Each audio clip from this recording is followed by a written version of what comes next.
Hello, everyone, and welcome to the American Scouser Podcast. We are your regular crew here. Gally literally just running in. We always give shit to Bickler about being in the last minute, but I think he has broken your record, Bickler. Literally joined in as the intro was ending, and BJ was even on earlier than Gally was. But I am your host, as always, Timuchin, on a glorious Monday over here. This is what I get for being a freaking optimist. This is gonna be a long goddamn night. I warned about this in the pre-match too. With us today, already itching for freaking action, and not early, but definitely earlier than Gally, is Bickler. Bickler, what's happening? You guys always bust on me about being late. I gotta ask for a StreamYard link. Gally's coming in late. I don't know what's happening.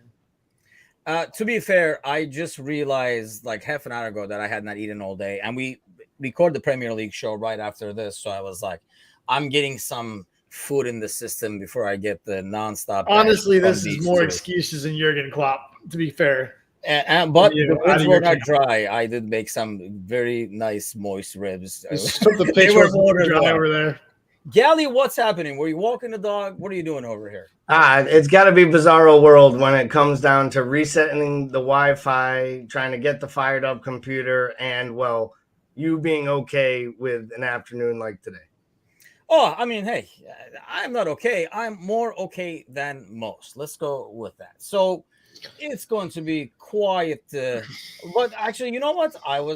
This is probably what Gally was planning, to show up late so we don't do like trivia. And I forgot because I wasn't going to do it if it was just Bickler. But I have a quick one, an easy one, actually like semi-interesting one.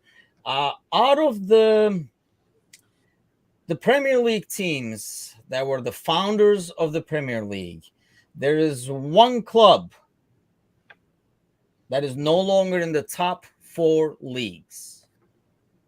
Bickler, who could it be now? One club that is not in the top 4 leagues.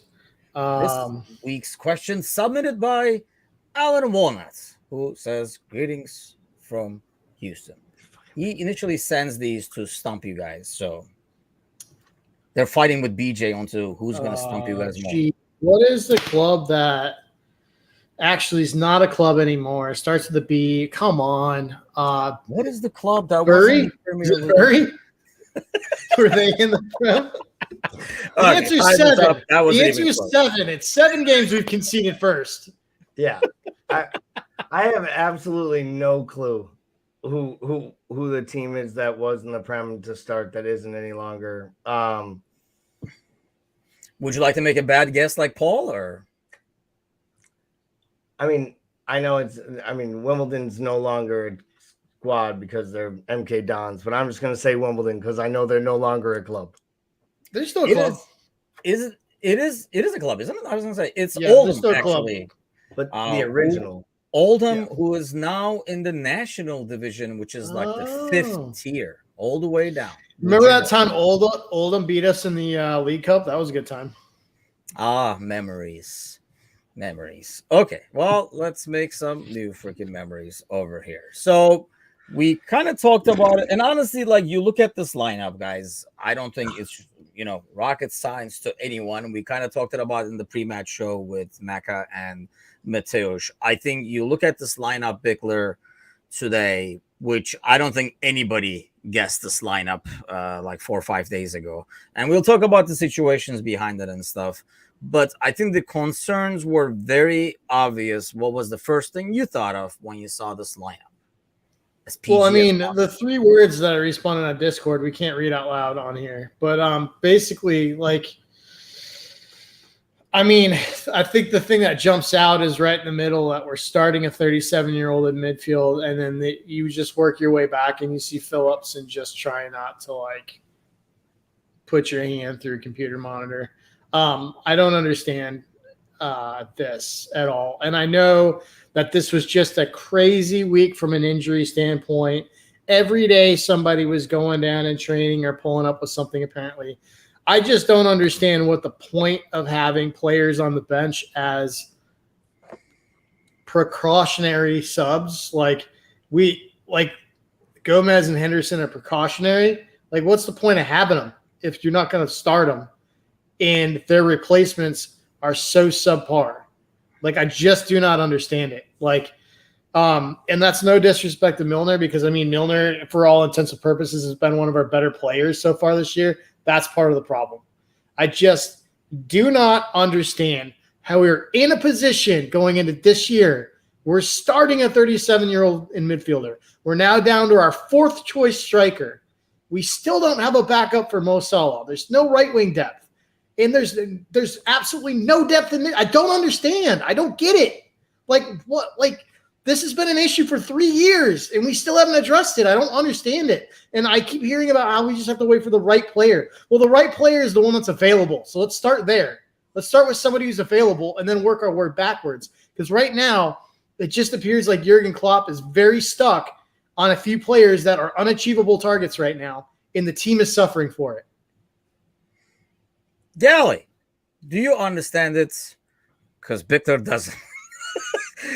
Can you explain to Victor, or can you explain to any of us? I guess, like, you know, I think essentially it's one that I do not agree with, but this is how Klopp rolls, where when we have players like this, where we will not be able to play them 90 minutes, he would rather put him on the bench and not risk him if needed, as opposed to, you know, starting him and then hopefully putting the game away and then taking them out. I realize the latter is a bit riskier and not guaranteed, but we see this over and over again. I just felt personally on a day like today, I guess it'd be a different story if Gomez goes in 10 minutes, Gomez comes out injured. Maybe then we're saying, why did you risk Gomez?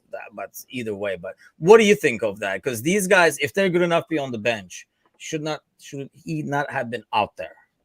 Yeah, I mean, they were okay enough to play because they came in the match. They came in at some point when we needed them.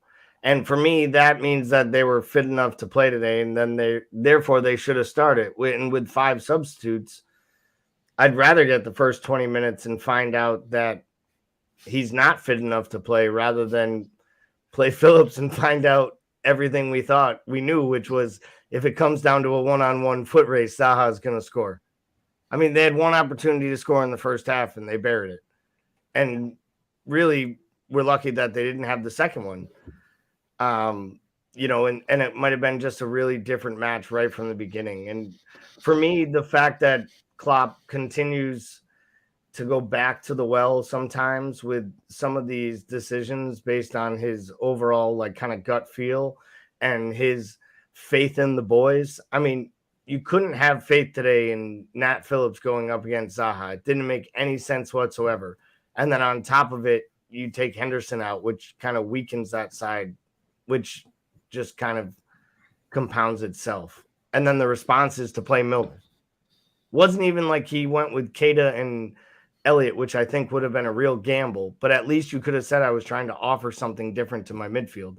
Instead, you rolled out James Milner. And it just didn't make any sense whatsoever.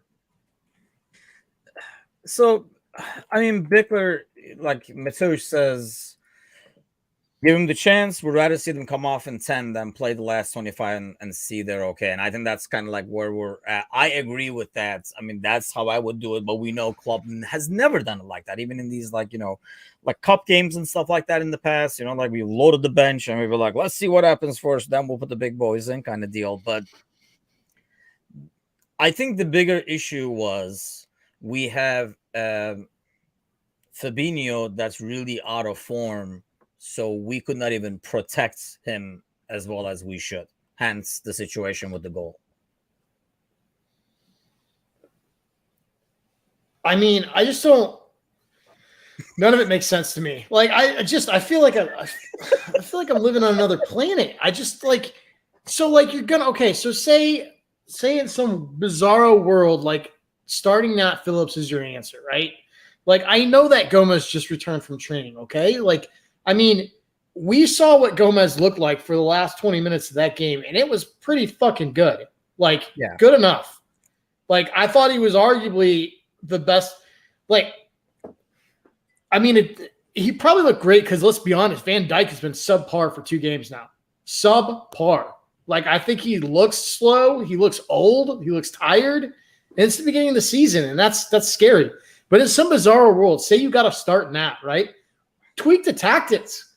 Like, why are you starting a player who's a championship level player, who is not a highline system center back, and you're not changing anything? You're not even putting a double pivot in front of him. You're not even bringing a midfielder and tucking it inside on top of him. And you're asking Trent to go forward with free range like he normally does, and then sticking a snail behind him. It makes no fucking sense. Like, you cannot, if you're going to stick like that and you're just going to plug and play people, you at least have to change the tactics somewhat.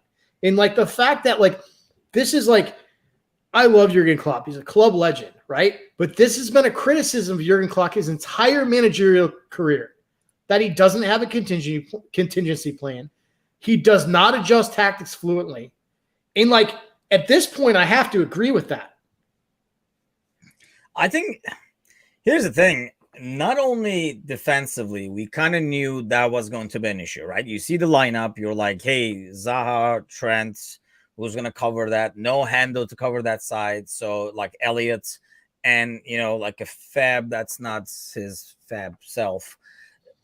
I think even in some other ways, as you watch the game, I mean, I was like, oh, man, where's Matip when you need him? Because there was so much space. And granted, if probably it's Matip, he's probably not given that space.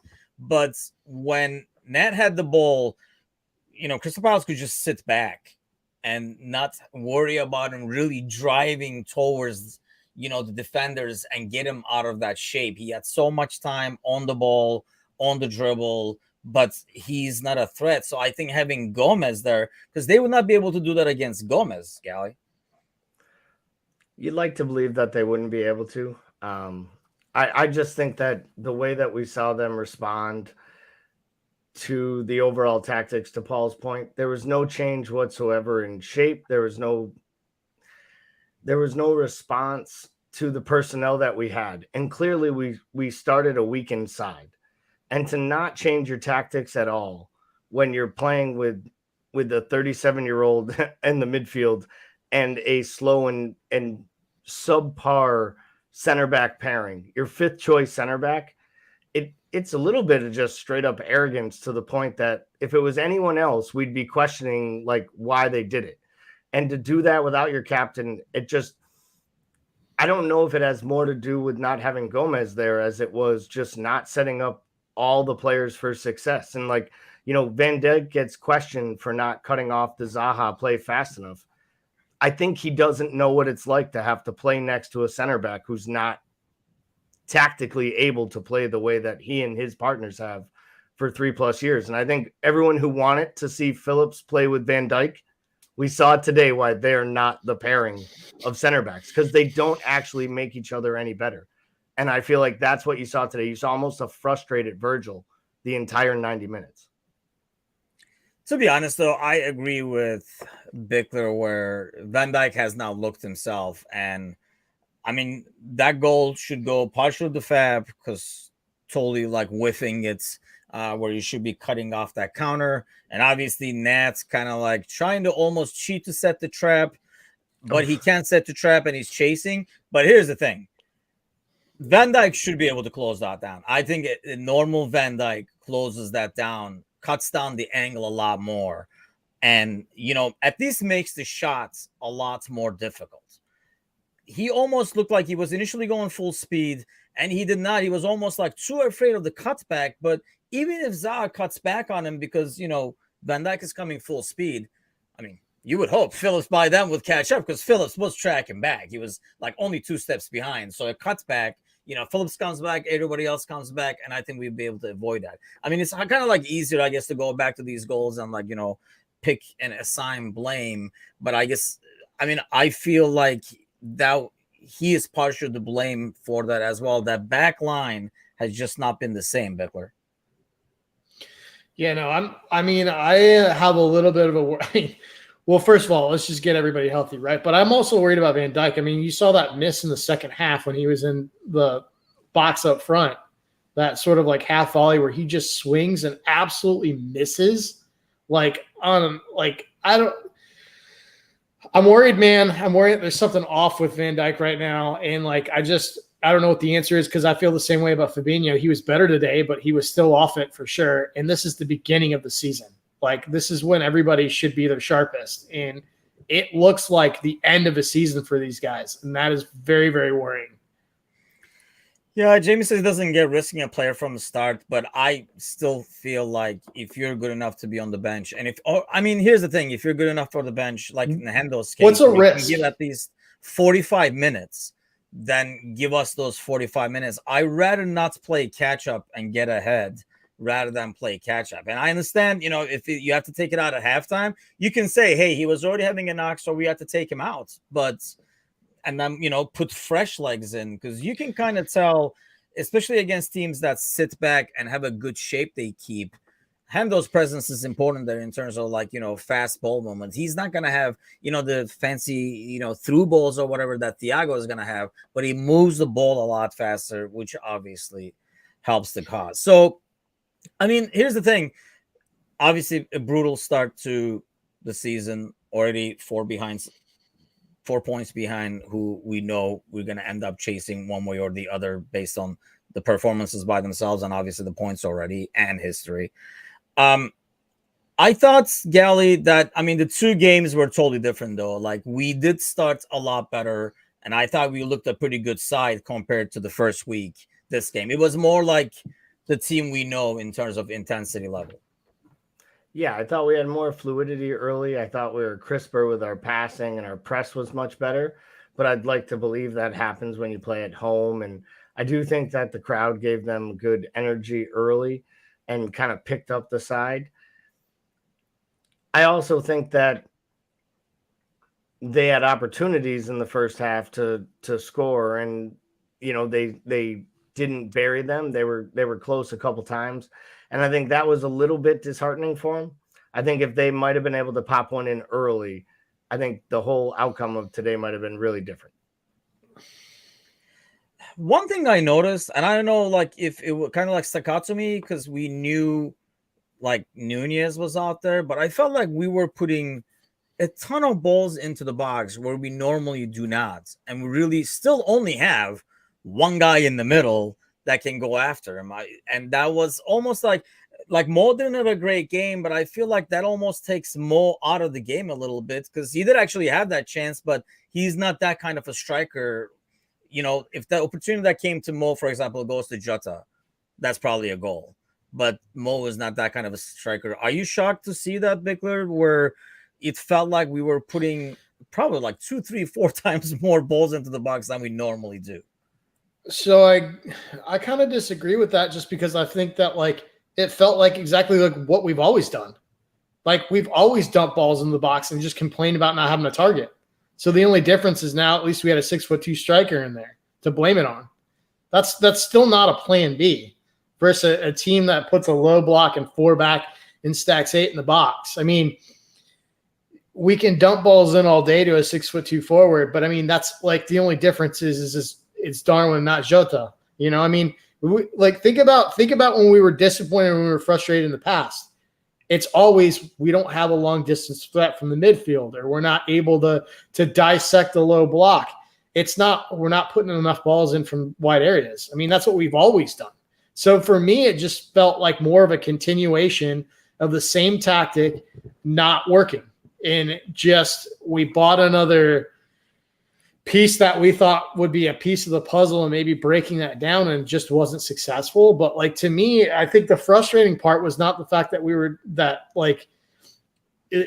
all of a sudden we were just doing it. It felt like a continuation of what's never worked for this Liverpool side.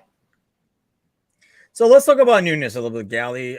Obviously we'll get to the red card, but what did you make of his game until then? Because I know the red card will kind of be the story, but what did you make of it until that point? And then we'll talk about the red card as well. Well, he was definitely a focal point through the middle. I think he had some loose touches at times, and I thought he was a little over aggressive, and we'll get to the red card. I think his response kind of showed that he just is still showing his age, and his talent might be there to warrant an $85 million move to a top club in the world. But I think at times we might see a little bit more of this petulance and behavior from him because I don't know that he's a finished article mentally. And I think we saw today that he has a long way to go to actually know where his role is, because the last thing that this side and his teammates needed was to not have him for the next 3 matches. And it's not even about the actual getting of the red card. It's putting yourself in a position to be shown a red card in that spot. It wasn't like it was a mistimed challenge. It was just he saw red and the miss came over and he lost it. I thought his touch was loose in the first half. At times, he looks like he has a really good understanding with Mo. And I think that could spell to something really special in the future. But I think he's got a long way to go. And I also think he kind of started today out of necessity because they didn't have anyone else to start up there whatsoever. Actually, that's a good question. That's a good point, I should say. And I will make it into a question. Bickler, you think if Bobby is healthy, Bobby still starts over Nunez today and he comes off the bench? I do. That's what I was expecting. But yeah, I do. I think Bobby probably starts today. And if we look back, when we signed Nunez, I have a friend who watches a lot of Portuguese soccer. It's Portuguese, shocker. But he said, the one thing he was saying is this isn't Luis Diaz. He's not when we bought Luis Diaz, he was the finished article in terms of what people talked about Luis Diaz was how technically proficient he was as a player and how good just from a technical standpoint he was. And that's not Darwin. Darwin is very rough around the edges. And you can see that when Gally talks about his touch, you can see that. You can see that sometimes in his positioning. You can see that sometimes in the first touch. And here's what I'll say about Darwin that I love. I love the fact that he plays the game like he's in a bar fight. I love that about him. He's physical. He just plays with an almost reckless abandon. And I love that about him. But what we saw today was a 22-year-old who let his emotions get the best of him in a big spot. And I think that's part of – I think that the sort of technical deficiencies – and I think the fact that his age, I think, have a lot to do with the fact that he is a player that was going to get worked very slowly into this role. And I think he got thrown into a position today that he wasn't ready for. I still love the player. I still love his mentality. But, that's a pretty tough lesson for him to learn in this spot. And I hope that he gets the bit between the teeth and comes back hungry, you know what I mean? And sort of takes this, and I can't think of a better manager for him to sort of learn under in terms of from a mentality standpoint. So that's the positives. And that nasty streak that he has, I love that about him. It's a straight red. No questions asked today. I think if you ask anybody objectively about that, honestly, he probably could have gotten a red for the first challenge that was missed. Yeah, exactly. I think, it's one of those where his frustration gets the better out of him. Obviously, age is a factor in that, but that's something that he has to hopefully use this to kind of get out of his game. Basically due to the fact that this will be out on him. And you have a lot of center backs in the Premier League who will know that and will go at you just to get that reaction from you. And that's probably my bigger concern. And I think, I like his play overall, like you're saying, Bickler, like the aggressive, the physical play. And actually some of the interplay he did, I would say I was slightly pleasantly surprised to see those. Like, for example, Jamie says Bobby doesn't nervous start after Fulham. Much more threat with Nunez missing him with the red as usual. But honestly, after Fulham, I really don't feel like that's fair because who deserved the starts? We would have to start the reserves after that Fulham game because I don't think anybody looked up for it. Gally, one thing I fear that causes that frustration is compared to Haaland, right? And he's always going to be compared to Haaland. That's his luck coming in the same summer or whatever the case might be to the two contenders. I think one thing that Haaland has going for him is he kind of has that more confidence. I feel like he will have a short-term memory of missing things and less frustration. Whereas it feels like maybe because of his style, like Bickler is saying, that it's a bit easier to kind of rattle and frustrate Nunez. Yeah, I don't want to diminish Haaland's ability by saying he Ruse misses less or Nunez cares more. I think Nunez plays with a little bit more of his heart on his sleeve, and I think Hollins had a little bit more success at an earlier age, at a longer period of time, which maybe helps you learn a little bit how to put some of these kind of highs and lows in perspective. Hollins had really highs in the Champions League, scoring goals for Salzburg, scoring for Dortmund, but he's also, missed a lot of time with injury, which I think sometimes helps a young player kind of realize what they're missing by not being on the pitch. So I think to Nunez's point, I think he just has to figure out how to be himself. And Paul made a good point earlier about how Klopp might be the perfect type of manager for him.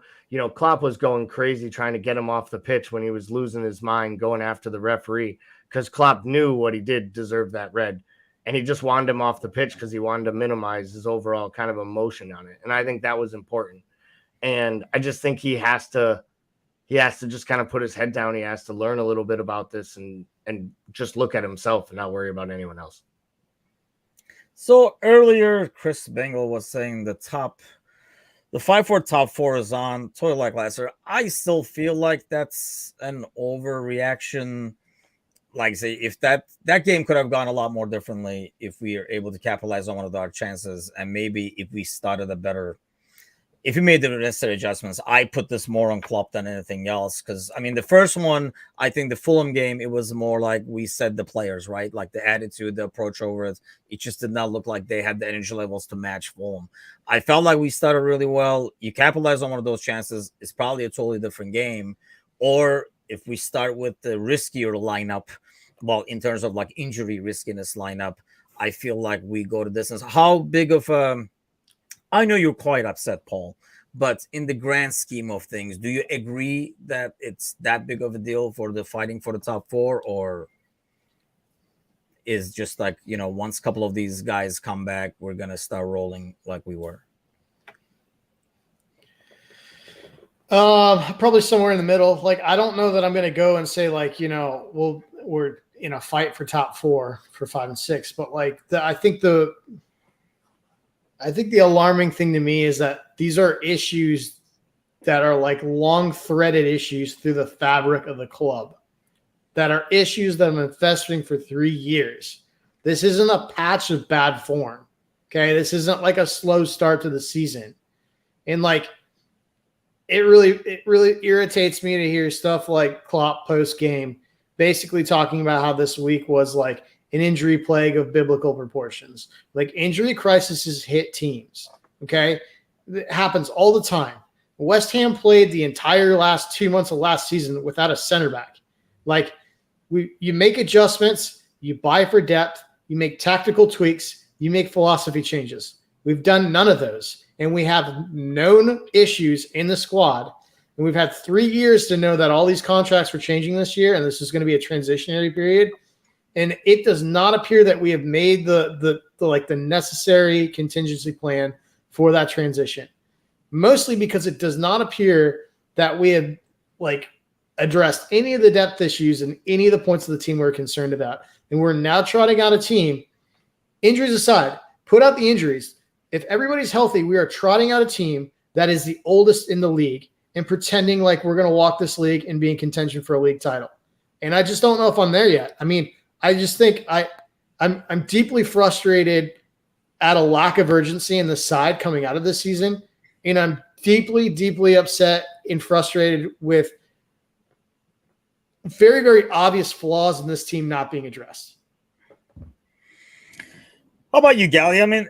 In terms of squad flaws, I agree with the midfield only in the defensive midfield sense. I think that's probably one area that it was kind of glaring, because you're back up to Fab, who was showing signs of getting tired. Obviously, like a long-ass season last season, but he's kind of like started the same way, because obviously these guys had just had a short break. Definitely doesn't look himself, or, and he's so crucial to what we do. When he's not in this game, it really shows, and it exposes people behind him as well as in front of him. But what do you say, Gally, in terms of like looking ahead to the next couple of weeks? Obviously, we had the United game coming up, but as these guys slowly come back, is this team going to get back in the groove? Well, yeah, I expect this team to get back in the groove because I believe in these players. I believe in if they're all fit. But I do think that, to Paul's point, the frustration lies the fact that a couple injuries that are things that we should have prepared for because they've been our experience over the last 18 to 24 months were treated like they weren't problems, like Thiago was going to stay fit a long time and it was okay for Milner and Henderson to get a year older. I still think that we're going to see this team start to age before our eyes. And if Elliott doesn't make a huge transformation forward, if at some point Jones doesn't offer something, the fact that Naby Keita makes the bench but can't get in and onto the pitch today makes even less sense than anything. He was just sick or ill from what I understood. Now we're risking players that weren't healthy enough to start to come in and make an impact. All of this doesn't add up. And then there's just constantly excuses.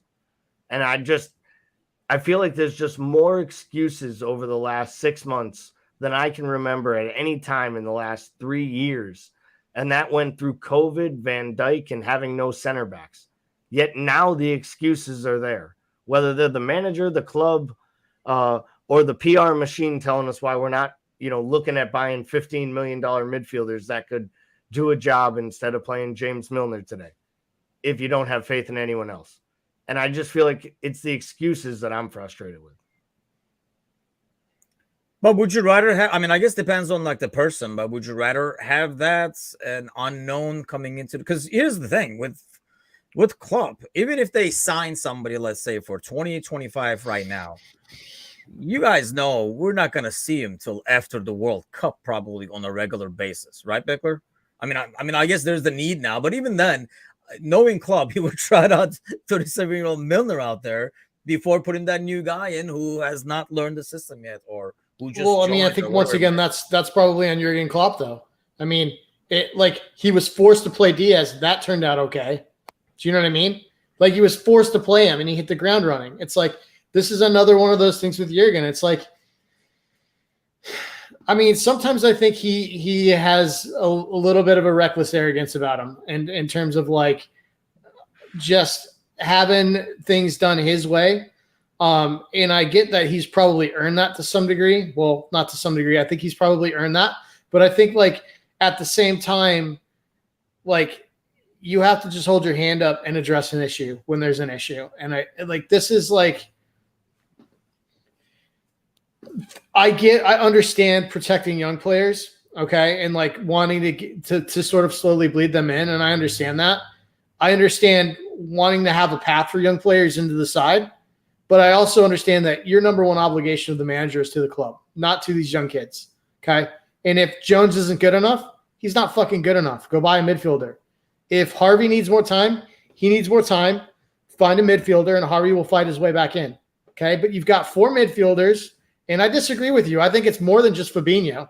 Fabinho, yeah, definitely needs help. We have Henderson, Thiago, Naby.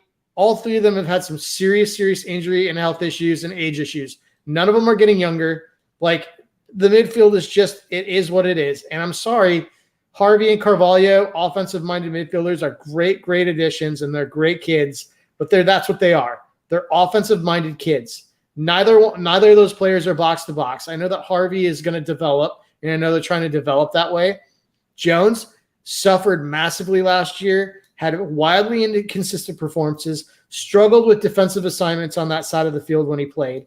Like, Ox, it's a non-conversation with Ox. Like, just go address it.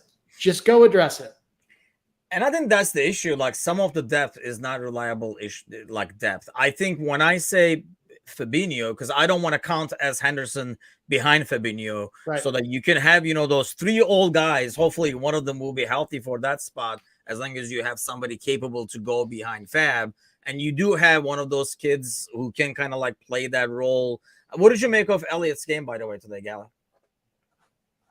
I didn't think Elliott was terrible. I thought that he did his job. He links up really well with Mo and Trent. You can see that they have a solid understanding. And going forward, I think he offers this side an enormous amount. I question whether or not he at times puts the the players behind him at a tougher spot, whether that be Fab and in some ways Phillips today. And I'm not going to put anything on Phillips' performance on Elliott. I think Elliott offers an awful lot, but to Paul's point, I think he's a kind of a luxury asset right now, which is why I felt like he was a impact substitute that should have came in to make an impact to the second half of this match, not starting it, especially in such a big match. The fact he got a nod over the captain today blows my mind. And if I'm Jordan Henderson, it kind of speaks volumes of where I'm at, unless he was just another player who was, in the barrage of injuries. Because he was. Everybody, Klopp said. Klopp said he would not be able to play the whole 90. So he got the last 40 minutes when we were losing. That makes sense. Yep. And that goes back to do you start him or do you bring him in, hoping maybe the starters kind of put the game away so you don't even have to put him in. So I understand that sense. I understand that argument where maybe you will not ever even be able to put him in. Mo knocks that one in, Nunez gets one, the game is almost put away. You don't need Henderson. I get that, but I think knowing how it was going, even at halftime, I thought Elliott played really well, actually. I think Elliott can go back to the form that he started with last year, but to be able to have Elliott play the way he does, you need Fab to be the actual Fab, and I think that's not what we have right now. And obviously behind in the center back play, which is, I guess, another concern. So, Bickler, let me play some devil's advocate over here because it's what I freaking do. Is it just stubbornness on Klopp's part, like you were saying, or you think it's more, he's big on the whole team concept and the mentality, and he, making some radical changes like that almost signals to the team that it's panic mode, as opposed to, what he's doing now? I put tactically today 100% on Jurgen Klopp. I put the overall midfield picture somewhere in the middle. We've had this discussion before, and a lot of people there seems to be two camps. There's the FSG can't do anything right and Klopp can't do anything wrong, right? And I don't belong to either of those camps. I think I split the difference, where I think that FSG has obviously made some mistakes, but I also think that Jurgen Klopp is not a messiah. And I do think he does a lot of things that I think he makes mistakes. I think today's loss is on him as much as it's on anybody. And I think if I'm looking at this midfield situation in general, I think the reality of it is he's probably working within the constructs that FSG has given them money-wise. I think the money is there for them to spend. And I think Jurgen has his heart set on a couple targets, and he doesn't want to go out and stray from those targets because he's afraid that it's going to make it so that he can't go get the guys that he thinks that he can go get in the next window. That would be my guess. Okay. I don't think either of those are right. I don't think either of those are correct. I think that there's plenty of targets out there. I think it's disingenuous for him to sit here and talk about not having the right target, because I know that there's probably a list of 25 to 30 players that the club has looked at over the course of 4 seasons and would go buy if they needed to. I think Jurgen's probably just got to pull the trigger, and I don't know that he ever will. I don't know that he will. I just think, man, at some point, it just kind of is what it is. I'm almost sick and tired of talking about it, but I'm also I just think I'm at a loss because I saw this, we saw this shit coming. We're going to have injury issues at some point in the year with this squad. And so don't fucking sit here at a press conference and act shocked. Don't sit here and act surprised. You're not fucking surprised. You knew it was going to happen. We knew this was going to happen. What do you expect him to say? This is when you guys say this for Klopp. You know what? That's why I like Conte. What is he going to say? I like Conte because he won't fucking answer a question if he doesn't want to. And Jurgen Klopp should do more of that. If he has a question he doesn't want to answer, he shouldn't answer it. Don't give me a bunch of bullshit and act like you're surprised. But no answer is an answer. If he's asked a question about and if he refuses to answer it, that signals more problems than him answering it. I think we talked about this. Was that for last week, the pitch dry conversation? I'm okay with his coach talk or whatever. I don't think it does cause more problems because you know what Conte would do? Conte would be we don't have more midfielders because I'm the manager and that was my decision. That's what Conte would do. And that's what like Tuchel would do. And they're both dickheads, Mourinho. but at least they're honest dickheads. Yeah, know but what I we mean? always talk about them being dickheads in terms of like the team play that kind of differs from club. I feel like you guys want both of best worlds, and that's not fair on club. I'm agreeing with this whole, like lack of willingness to make any changes. But I think in terms of his talk, you guys kind of want best of both worlds. You guys want honesty, but you guys want a guy who protects his team and kind of like feeds the whole team concept too. Nothing he's doing is protecting this team right now. Nothing he's doing is protecting this team. Gally. I think there is a way to do both without sounding lately, because he has had to be so defensive. And by defensive, when you have to go to the podium 6 straight times and explain why you conceded first, by kind of being flippant and like talking about injuries, you're actually avoiding the number one thing, which is why does your team keep conceding in the first 25 minutes of every match in which you set them up for? Like, what is it about the tactics that aren't working with this? Because we've never actually addressed that. Like, we don't talk about that, why we start slow or why we're conceding early. We've actually focused on the injuries. And maybe that's Klopp's magic, bending of everything with his half German accent and his broken English. Like, I have this feeling that like Ichiro speaks better English than I do, right? But like he pretended for 25 years in Major League Baseball, like no hablo, like he's basically given the no Spanish to English as a Japanese American. But it was smart because he never had to do an interview in English. And I think Klopp does that a little. Like, he laughs and he giggles and he kind of talks with a broken dialect and he acts like he doesn't understand the question. What we're really doing is papering over the cracks, which is right now, for the first time since basically last April, he hasn't had any answers for what the problems are. Because nothing we've done has actually changed it. They went out and bought new players. He hasn't changed the tactics. They got players to play a different formation. We haven't even seen it in practice in the preseason. And then we get forced into playing the personnel because of injury, and he still refuses to utilize those people. Today would have been a prime example of a way to start with a 4-2-3-1 if you really wanted to. Yeah. Start Milner and Fab together and play Carvalho from the beginning. Or play Elliott in the 10 and go for it. Try something different at some point. Nothing.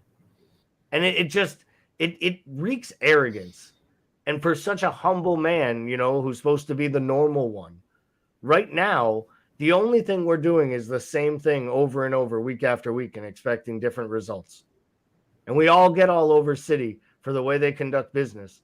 But to Paul's point, they don't get old, they don't get stagnant, because if someone's not good enough or if they don't think they're good enough, they go out and buy the player that is this much better than them to push everyone in their side along. And I'm not saying we have to be that, because we won't spend that way. But this idea that the only way to do business is the way that we have been, it's as old as in Jurgen I trust. Because at some point you are allowed to question the manager. It doesn't mean that you're not supporting the club.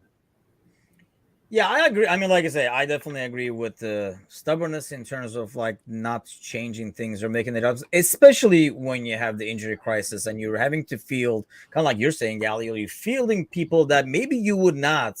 Definitely, I mean, like Phillips, for example, and putting him in situations that you normally would not. I can definitely understand that. I just feel like sometimes I just want to know I just want to know what happens behind the scenes. I'm okay with him saying this stuff to the media and saying all that. I just do not, what is happening in the background is, I guess, what I wonder more, because we can't. Here's the thing, like Tuchel, right? For example, like an example you gave, we talk shit about him after he lost the preseason. He was like bitching about his players. I don't want that from my manager either. I don't want him saying, hey, we don't have this. We don't have the midfield. I just don't want him saying that either, because I don't think it goes with his personality or what he's built. And you don't want to kind of like blow it up just because it's kind of like his style. But the stubbornness part of it, I can definitely agree to that to you guys. But so we got United next. It's going to be quite the experience there. If you were looking for a team that's in worse shambles than us, it would be them. What do you expect to see in that game, Bickler, in terms of lineup? I know obviously there's like a lot of protests and stuff like that coming up too. It's going to be all kinds of drama. I mean, who benefits from the drama, I guess. I mean, who knows? Who knows? We don't have a striker. We don't have a striker, which would also have been solved if we would have bought depth for the right wing, because then we could move Mo centrally. So I don't know what this is going to look like. I would imagine that we'll have Matip back by then, maybe. Matip is 2 weeks, so more than likely we might see Gomez, though. Well, who knows? He might be another today. So it just might be another sub just to protect him. I don't know. Probably not the day to ask me this question, because I don't have a very fucking nice way to say that we're going to put out. Let me ask you this then. I'll ask you a different question, since you didn't like that one. I'll put this one out of my pocket. Were you shocked with the Costas? Well, I could give you a bullshit answer like Klopp that everybody likes, but it wouldn't be true. Hey, whatever works, man. Whatever works. Were you shocked with the Robertson substitution, Costas coming in for that? No, I was not. And I was one of the few that wasn't. Because when you're chasing a game and you're throwing balls into the box, nobody has a better ball on him from that left wing than Costas. Nobody.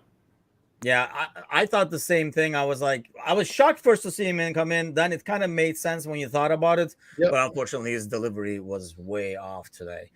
Gally, would you like to answer that Manchester United question he passed on?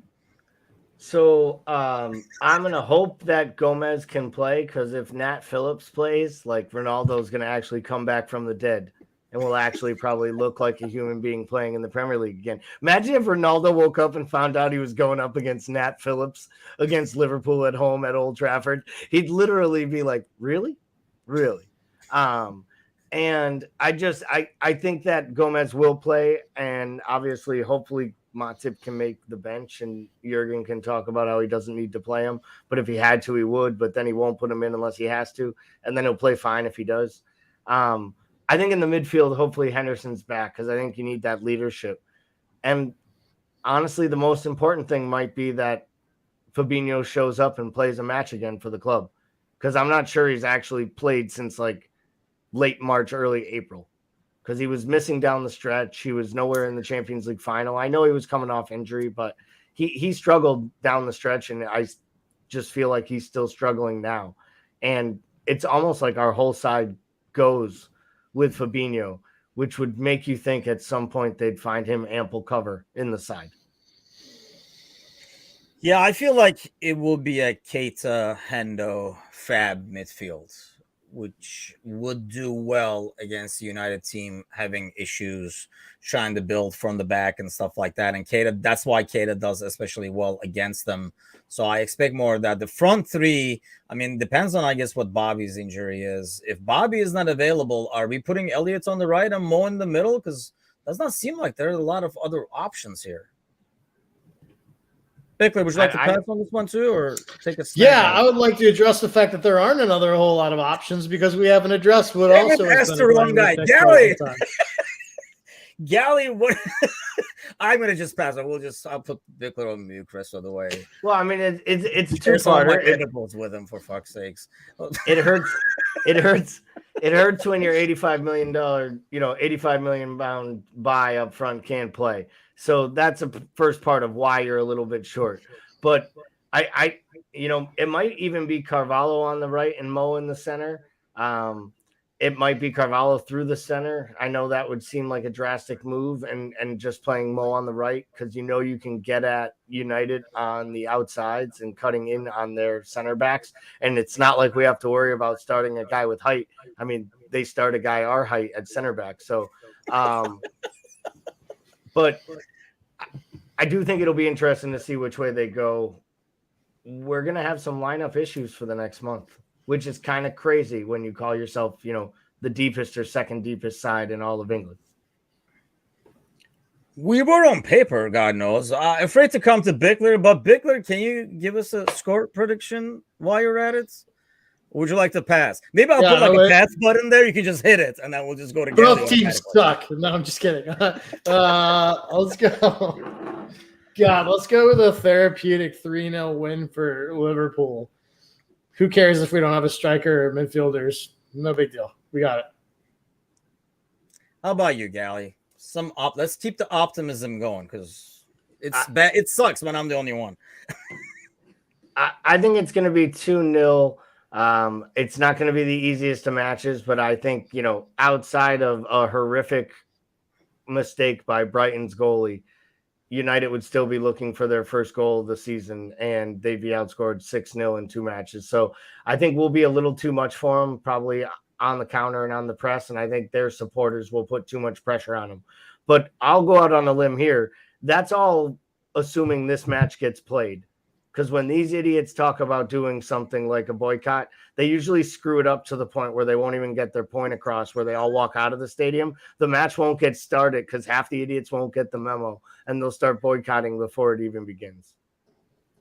Yeah, I'm going with a 3-1 victory. My optimism has backfired this week. Hopefully it won't again next week because I don't want to hear it from my brother who has already thrown the white flag for Manchester United for the season. And this little guy over here who just joins the entire family and had his first game experience today. And tell you what, he was a tired puppy. He was literally sleeping between my legs. And only got one snack out of this whole ordeal. So he is not too pleased with this whole soccer thing. I'm hoping next Monday will be a radical change for him. Any parting thoughts, Bickler? Any passes? Any coach talk on the way out? Give us. No, I hate everybody. I want to fight somebody. That's about it. Yeah. Let's wrap this thing. Just think, Gally, we got to record the Premier League show with this guy next. So I might just pass on that whole concept. But you came in late. You missed the pre-show misery. I got a full hour and a half of Bickler so far. Any parting thoughts from you? No, I'm just going to say that there might be a clash of heads if we have this much positivity on the next show.